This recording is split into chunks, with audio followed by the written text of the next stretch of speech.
Hello students, welcome to RNM academy channel.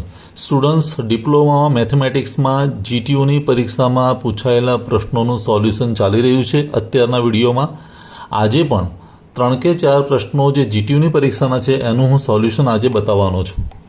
પ્રશ્ન number 1થી લઈને પ્રશ્ન નંબર 4 જે દરેક પરીક્ષામાં પૂછાયેલા છે સમર અને વિન્ટરમાં, પણ એનું સોલ્યુશન કરીએ એ પહેલાં આપણી બેઝિક થિયરી આપણા ધ્યાનમાં હોવી જોઈએ.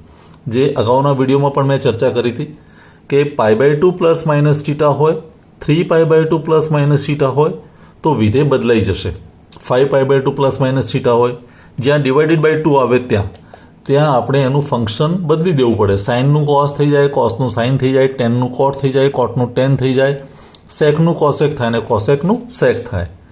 પણ જો પાઈ પ્લસ માઇનસ થીટા હોય, 2π પ્લસ માઇનસ થીટા હોય કે 3π પ્લસ માઇનસ થીટા હોય, એવું કોઈ પણ હોય તો વિધેય બદલાતું નથી, એનું એ જ રહે. અને સાથે સાથે એકવાર વિધેય બદલી દઈએ પછી એની સંજ્ઞાની વાત આવે કે પ્લસ સાઇન આવશે કે નેગેટિવ, તો એના માટે આપણે આ એકમ વર્તુળને ધ્યાનમાં લેવું પડે. કયા ચરણમાં એ વિધેય આવે છે, ખૂણો આવે છે એ નક્કી કરવો પડે. ફર્સ્ટ ક્વોડ્રન્ટ છે, સેકન્ડ ક્વોડ્રન્ટ, થર્ડ કે ફોર્થ, અને એના આધારે ઓલ STC. ફર્સ્ટ ક્વોડ્રન્ટમાં ઓલ મીન્સ કે બધા જ ફંક્શન પોઝિટિવ હોય, બીજા ક્વોડ્રન્ટમાં ફક્ત સાઇન અને કોસેક પોઝિટિવ હોય, ત્રીજામાં ટેન અને કોટ પોઝિટિવ હોય, અને ચોથામાં કોસ અને સેક પોઝિટિવ હોય. તો એના આધારે આપણે એની પ્લસ કે માઇનસ સાઇન નક્કી કરીશું. તો ચાલો આજના વિડીયોની શરૂઆત કરીએ પ્રશ્ન નંબર 1થી. પ્રશ્ન નંબર 1 જે આપેલો છે મે 2015ની પરીક્ષાનો, અને એમાં કહ્યું છે કે સાબિત કરો કે ડાબી બાજુ જે આખી મોટી સાઈડ આપેલી છે એના બરાબર આપણે 3 સાબિત કરવાના છે. જમણી બાજુ એની વેલ્યુ કેટલી આવી જોઈએ? 3. તો હું સૌ પ્રથમ ડાબી બાજુ લખી દઉં છું, લેફ્ટ હેન્ડ સાઈડ. તો ડાબી બાજુ બરાબર સાઇન π/2 પ્લસ થીટા, એટલે સાઇન π/2, ફરી એકવાર ડાબી બાજુ લખી દઈએ, π/2 પ્લસ થીટા, નીચે cos 2π minus theta plus tan pi plus theta, નીચે cot π/2 minus theta plus sec 3π/2 plus theta, અને નીચે cosec પાઈ માઇનસ થીટા. આવી લેફ્ટ હેન્ડ સાઈડ આપેલી છે. હવે એક એક પાર્ટ માટે આપણે વિચારીશું. પહેલી વાત, સાઇન π/2 પ્લસ થીટા. હવે π/2 છે એટલે સાઇનનું વિધેય બદલાઈને શું થઈ જશે? કોસ. કારણ કે π/2 પ્લસ 3π/2 હોય તો વિધેય બદલાઈ જાય. તો સાઇનની જગ્યાએ હું શું લખી દઈશ? Cos theta. આ પહેલી બાબત. હવે એની સાઇન નક્કી કરી, પ્લસ કે માઇનસ. તો અંદરનું ખૂણું જોવાનું, π/2 પ્લસ થીટા. હવે π/2 અહીંયા છે, પ્લસ થીટા એટલે સેકન્ડ ક્વોડ્રન્ટ આવે, અને સેકન્ડ ક્વોડ્રન્ટમાં સાઇન અને કોસેક જ પોઝિટિવ હોય, બાકીના બધા નેગેટિવ હોય. તો મૂળ ફંક્શન કયું છે? સાઇન. તો સાઇન છે તો પોઝિટિવ જ રહે, એટલે અહીંયા મારે કોઈ સાઇન લગાડવાની જરૂર રહેતી નથી. નેગેટિવ સાઇન નહીં આવે, પોઝિટિવ કોસ થીટા. એવી જ રીતે હવે નીચેનો ભાગ જોઈએ, કોસ 2π માઇનસ થીટા. હવે 2π છે તો કોસ એનું જ વિધેય રહે, એટલે કોસ થીટા. અને 2π માઇનસ થીટા એટલે 2π તો અહીંયા છે, 2π થી પાછા આવીએ થીટા એટલે ફોર્થ ક્વોડ્રન્ટ આવે. ફોર્થ ક્વોડ્રન્ટમાં કોસ અને સેક પોઝિટિવ, તો ઓરિજિનલ ફંક્શન તો કોસ છે તો એ પોઝિટિવ જ રહેશે, એટલે નીચે કોસ થીટા વેલ્યુ આવે. એ જ રીતે બીજા પાર્ટમાં જઈએ તો ટેન પાઈ પ્લસ થીટા એટલે ટેન થીટા થશે, કારણ કે પાય છે, અને પાઈ પ્લસ થીટા એટલે પાય અહીંયા, અને પ્લસ એટલે ત્રીજું ક્વોડ્રન્ટ આવે. ત્રીજા ક્વોડ્રન્ટમાં ટેન અને કોટ પોઝિટિવ, ઓરિજિનલ ફંક્શન ટેન છે તો એ પોઝિટિવ જ રહેશે. નીચે કોટ π/2 માઇનસ થીટા, π/2 છે તો કોટનું વિધેય બદલાઈને થઈ જશે ટેન થીટા, અને π/2 માઇનસ થીટા એટલે π/2 અહીંયા છે, π/2 થી પાછા જઈએ એટલે ફર્સ્ટ ક્વોડ્રન્ટ આવે. ફર્સ્ટ ક્વોડ્રન્ટમાં બધા જ ફંક્શન પોઝિટિવ એટલે ટેન થીટા પણ પોઝિટિવ, પ્લસ અહીંયા sec 3π/2 પ્લસ થીટા, 3π/2 એટલે સેકનું વિધેય બદલાઈને થઈ જશે કોસેક થીટા. એટલે પહેલાં ફંક્શન બદલી દેવાનું કે એનું રાખવાનું, અને પછી એની સાઇનનો વિચાર કરવાનો. 3π/2 પ્લસ થીટા. 3π/2 એટલે અહીંયા પ્લસ થીટા એટલે ચોથું ક્વોડ્રન્ટ આવે. ચોથા ક્વોડ્રન્ટમાં કોસ અને સેક પોઝિટિવ રહે. મૂળ ફંક્શન સેક છે તો એ પોઝિટિવ રહેશે. નીચે કોસેક પાઈ માઇનસ થીટા, પાય છે તો કોસેક થીટા જ રહેશે. પાય માઇનસ થીટા એટલે પાય અહીંયા છે, માઇનસ થીટા એટલે બીજું ક્વોડ્રન્ટ આવે. બીજા ક્વોડ્રન્ટમાં સેક અને કોસેક જ પોઝિટિવ. ઓરિજિનલ ફંક્શન કોસેક છે તો પોઝિટિવ રહેશે. તો આ રીતે આપણે અહીંયા પદ મૂકી શકીએ. હવે આ થોટ પ્રોસેસ જો તમને સમજમાં આવ્યું હોય તો હવે સરળ થઈ ગયું. Cos theta upon cos theta એટલે તો 1, ટેન થીટા ભાગ્યા ટેન થીટા એટલે પણ 1, અને કોસેક થીટા પ્લસ ભાગ્યા કોસેક થીટા એટલે પણ 1. ઉપર નીચે જતા રહે તો 3 વાર 1 આવે એટલે 1 + 1 + 1 એટલે 3, અને 3 એટલે જમણી બાજુ સાબિત થાય. તો ડાબી બાજુ બરાબર જમણી બાજુ આ રીતે આપણે સાબિત કરી શકીએ. આ પ્રશ્ન નંબર 1નું સોલ્યુશન થયું. હવે સ્ટુડન્ટ્સ પ્રશ્ન નંબર 2ની વાત કરીએ. પ્રશ્ન નંબર 2માં પણ સાબિત જ કરવાનું છે. ડાબી બાજુ આખી આપેલી છે એના બરાબર જમણી બાજુ એની વેલ્યુ -1 આપવી જોઈએ. અને આ ડિસેમ્બર 2014ની પરીક્ષામાં પૂછાયેલો પ્રશ્ન છે. પ્રશ્ન થોડોક ટિપિકલ છે. શરૂઆતના સ્ટેપ્સમાં ધ્યાન રાખવું પડે એવું છે. એટલે હું જે સ્ટેપ્સ લઈ રહ્યો છું તે તમે સમજી લો અને એના આધારે એનું સોલ્યુશન કરીએ. તો પહેલાં લખી દઉં છું ડાબી બાજુ. ડાબી બાજુ બરાબર. હવે હું સ્ટેપ્સમાં ક્યાં ફેરફાર કરું છું એ ધ્યાન રાખવાની જરૂર છે. Sine theta -90 degree. એંગલ પાયની જગ્યાએ રેડિયનની જગ્યાએ એંગલમાં આપેલો છે, ડિગ્રીમાં. અને થીટા પહેલાં આપે છે, 90 ડિગ્રી પછી આપે છે. તો હું આને આ રીતે લખી શકું. સાઇન મોટા બ્રેકેટમાં માઇનસ સાઇન બહાર લઉં અને અંદર લખી દઉં 90 ડિગ્રી માઇનસ થીટા. મેં અંદર પદની ઉલટ સુલટ કરી. થીટા -90ની જગ્યાએ 90 ડિગ્રી માઇનસ થીટા કર્યું અને માઇનસ સાઇન બહાર કાઢી દીધી. એવી રીતે હું નીચે લખી શકું કોસ પછી મોટો બ્રેકેટ -180 ડિગ્રી માઇનસ થીટા. મારે ડિગ્રી પહેલાં લખવી છે અને થીટા પછી લખવું છે તો સાઇન માઇનસ સાઇન બહાર આપણે લઈ લીધી. પ્લસ અહીંયા તો already ten theta plus 90 degree છે એટલે એને હું આમ લખી શકું 90 ડિગ્રી પ્લસ થીટા. હંમેશા એંગલ પહેલાં લખવાનો ને થીટા પછી. એવી રીતે નીચે કોટ 180 ડિગ્રી પ્લસ થીટા, અને અહીંયા પણ plus cosec 90 degree plus theta.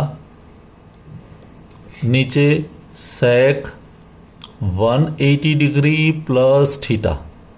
આવું આપણે લખી શકીએ. હવે અહીંયા થશે શું? જ્યારે મેં સાઇન બહાર કાઢી છે, જો તમને સાઈડમાં સમજાવવું તો અહીંયા આપણે ઉપર લખી દઉં તો આપણને આ પદ ખબર છે કે સાઇન માઇનસ થીટા હોય, સાઇન માઇનસ થીટા બરાબર હું શું કરી શકું માઇનસ સાઇન થીટા. આવું આપણે જોઈ ચૂક્યા છે.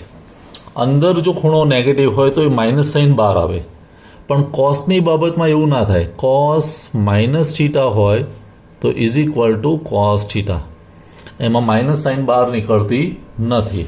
એટલે આ બે સૂત્રોનું આપણે ધ્યાન રાખીશું. અને એવું જ અહીંયા થયું છે. સાઇન માઇનસ આખો ખૂણો છે માઇનસ, તો શું થશે? માઇનસ સાઇન આગળ આવી ગઈ. સાઇન અહીંયા લખી શકું 90 ડિગ્રી માઇનસ થીટા. આ તમને સમજમાં આવવું જોઈએ. આખો ખૂણો થીટા માની લઈએ તો માઇનસ થીટા તો માઇનસ 12 સાઇન આવી માઇનસ સાઇન થીટા. પણ નીચે એવું નહીં થાય. કોસ માઇનસ થીટા એટલે કોસ થીટા, એટલે અહીંયા લખાશે કોસ 180 ડિગ્રી માઇનસ થીટા. આમાં માઇનસ સાઇન આગળ આવશે નહીં. પ્લસ અહીંયા ટેન, બાકીના પદ તો એમને એમ લખી દઈએ 90 ડિગ્રી પ્લસ થીટા. નીચે કોટ 180 ડિગ્રી પ્લસ થીટા, પ્લસ આ બાજુ કોસેક 90 ડિગ્રી પ્લસ થીટા, અને નીચે સેક 180 ડિગ્રી પ્લસ થીટા. આવું આપણે લખી શકીએ. અને હવે આપણી ઓરિજિનલ થોટ પ્રોસેસ ચલાવીશું કે વિધેય જો 90 ડિગ્રી કે 370 ડિગ્રી હોય તો બદલાઈ જશે, π/2 હોય કે 3π/2 હોય તો, પણ પાય હોય 2π હોય તો એનું જ રહે. હવે 90 ડિગ્રી છે એટલે વિધેય બદલાઈ ગયું, માઇનસ સાઇન તો છે જ, પણ સાઇનની જગ્યાએ શું થઈ ગયું, કોસ થીટા. અને હવે એની સાઇન નક્કી કરીએ તો 90 માઇનસ થીટા, 90 માઇનસ થીટા એટલે ફર્સ્ટ ક્વોડ્રન્ટ આવે. ફર્સ્ટ ક્વોડ્રન્ટમાં બધા પોઝિટિવ હોય, તો આ માઇનસ સાઇન સિવાય આનું ફંક્શનમાં કોઈ સાઇનમાં ફેરફાર થતો નથી, એટલે માઇનસ કોસ થીટા રહેશે. નીચેની વાત, કોસ 180 માઇનસ થીટા એટલે કોસ થીટા તો લખીશું જ, કારણ કે 180 એટલે પાય થાય. હવે 180 ડિગ્રી માઇનસ થીટા, 180 અહીંયા અને માઇનસ થીટા એટલે સેકન્ડ ક્વોડ્રન્ટ. સેકન્ડ ક્વોડ્રન્ટમાં સાઇન અને કોસેક જ પોઝિટિવ, પણ ઓરિજિનલ ફંક્શન તો કોસ છે તો એ નેગેટિવ થશે, એટલે અહીંયા માઇનસ સાઇન લાગે. આ રીતે વિચારતા અહીંયા લખી શકાય tan 90 માઇનસ થીટા, 90 છે 90 પ્લસ થીટા, તો ટેનનું વિધેય બદલાઈને થઈ ગયું કોટ થીટા. 90 પ્લસ એટલે સેકન્ડ ક્વોડ્રન્ટ, સેકન્ડ ક્વોડ્રન્ટમાં tan પોતે નેગેટિવ એટલે માઇનસ સાઇન આવે. એવી રીતે માઇનસ સાઇન છે ત્યાં હું બ્રેકેટમાં લખું. નીચે કોટ 180 પ્લસ થીટા, 180 છે તો કોટ થીટા જ રહે. અને 180 પ્લસ એટલે ત્રીજું ક્વોડ્રન્ટ, ત્રીજા ક્વોડ્રન્ટમાં tan અને કોટ પોઝિટિવ, તો એના સાઇનમાં ફેરફાર થશે નહીં. પ્લસ અહીંયા કોસેક 90 પ્લસ થીટા એટલે સેક થીટા થઈ જશે. 90 પ્લસ થીટા એટલે સેકન્ડ ક્વોડ્રન્ટ, સેકન્ડ ક્વોડ્રન્ટમાં કોસેક અને સાઇન પોઝિટિવ, તો મૂળ ફંક્શન કોસેક છે એટલે એ પોઝિટિવ રહેશે. નીચે સેક 180 પ્લસ થીટા એટલે સેક થીટા, 180 પ્લસ એટલે ત્રીજું ક્વોડ્રન્ટ, ત્રીજા ક્વોડ્રન્ટમાં મૂળ ફંક્શન સેક નેગેટિવ એટલે અહીંયા માઇનસ આવે. હવે આવું જ્યારે કરીએ ત્યારે અહીંયા માઇનસ કોસ થીટા પણ માઇનસ કોસ થીટા જતા રહે તો 1 વધે. અહીંયા કોટ થીટા જતા રહે પણ માઇનસ સાઇન છે એટલે -1 આવે. અને સેક થીટા જતા રહે પણ માઇનસ છે તો -1 આવે. એનો અર્થ કે 1 - 1 કેન્સલ્ડ આઉટ, વધ્યું શું, -1 બરાબર જમણી બાજુ. તો આ રીતે ડાબી બાજુ બરાબર જમણી બાજુ સાબિત થઈ શકે. તો આ પ્રોબ્લેમ નંબર 2 પ્રોબ્લેમ 1 કરતાં થોડોક વિશિષ્ટ કહી શકાય એવો પ્રોબ્લેમ છે. સ્ટુડન્ટ્સ, પ્રશ્ન નંબર 3 જે છે જૂન 2014ની પરીક્ષામાં પૂછાયેલો છે, એમાં પણ સાબિત કરવાનું છે ડાબી બાજુ બરાબર જમણી બાજુ. આખો ભાગ જે આપેલો છે ગુણાકારના સંદર્ભમાં છે. આખો ભાગ ઉપર અંશ છે અને નીચે છેદ છે, કોઈ જગ્યાએ પ્લસ માઇનસનું ચિહ્ન નથી, અને એના બરાબર જમણી બાજુ સાબિત કરવી છે 1.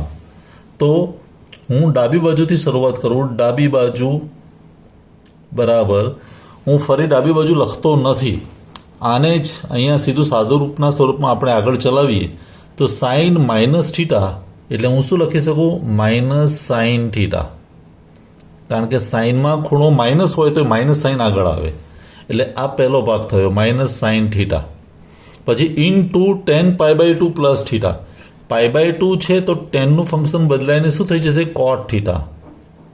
હવે પ્લસ કે માઇનસ, તો π/2 પ્લસ એટલે બીજું ક્વોડ્રન્ટ, બીજા ક્વોડ્રન્ટમાં મૂળ ફંક્શન tan નેગેટિવ એટલે માઇનસ કોટ થીટા. આ બીજો ભાગ થયો. હવે ત્રીજાની વાત કરીએ, સાઇન પાઈ પ્લસ થીટા એટલે સાઇન થીટા જ રહે, પાઈ છે એટલે. પાઈ પ્લસ થીટા એટલે ત્રીજું ક્વોડ્રન્ટ, ત્રીજા ક્વોડ્રન્ટમાં સાઇન પોતે નેગેટિવ એટલે માઇનસ સાઇન થીટા આવે. અને ચોથું સેક 3π/2, 3π/2 છે તો સેકની જગ્યાએ થઈ જાય કોસેક થીટા.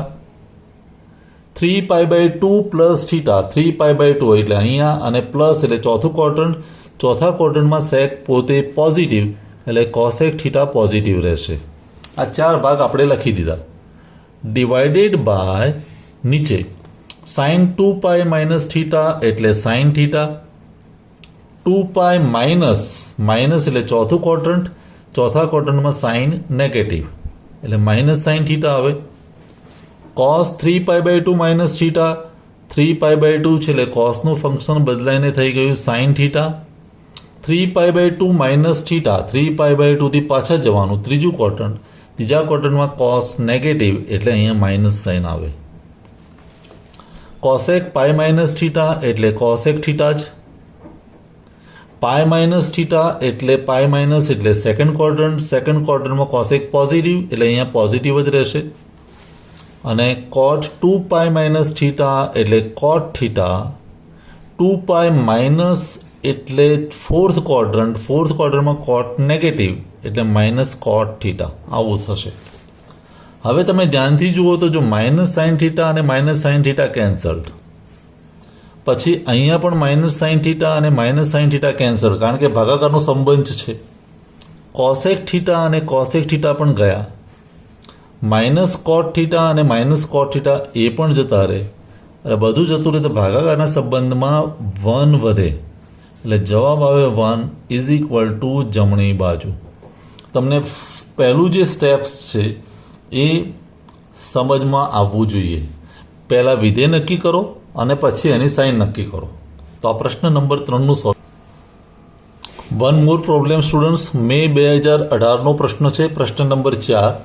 એમાં પણ સાબિત કરવાનું છે આખો ભાગ જે છે ગુણાકાર કે ભાગાકારના સંબંધમાં બરાબર કોટ એ આવવું જોઈએ. તો ડાબી બાજુથી શરૂઆત કરીએ છીએ.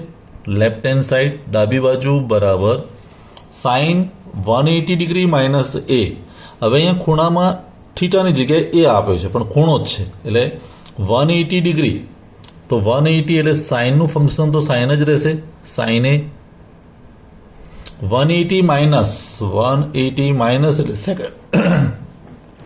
એટલે સેકન્ડ ક્વોડ્રન્ટમાં સાઇન પોતે પોઝિટિવ તો અહીંયા સાઇન એ જ લખાશે.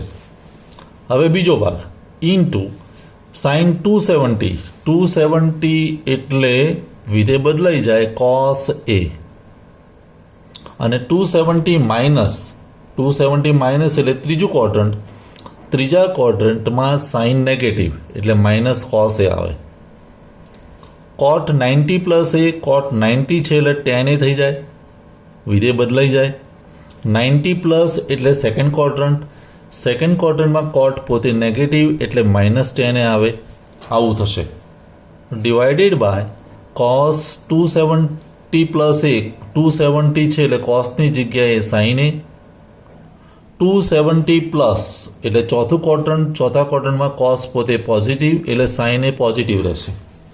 પછી આની વાત કરીએ, કોસ 90 પ્લસ એ એટલે સાઇન એ.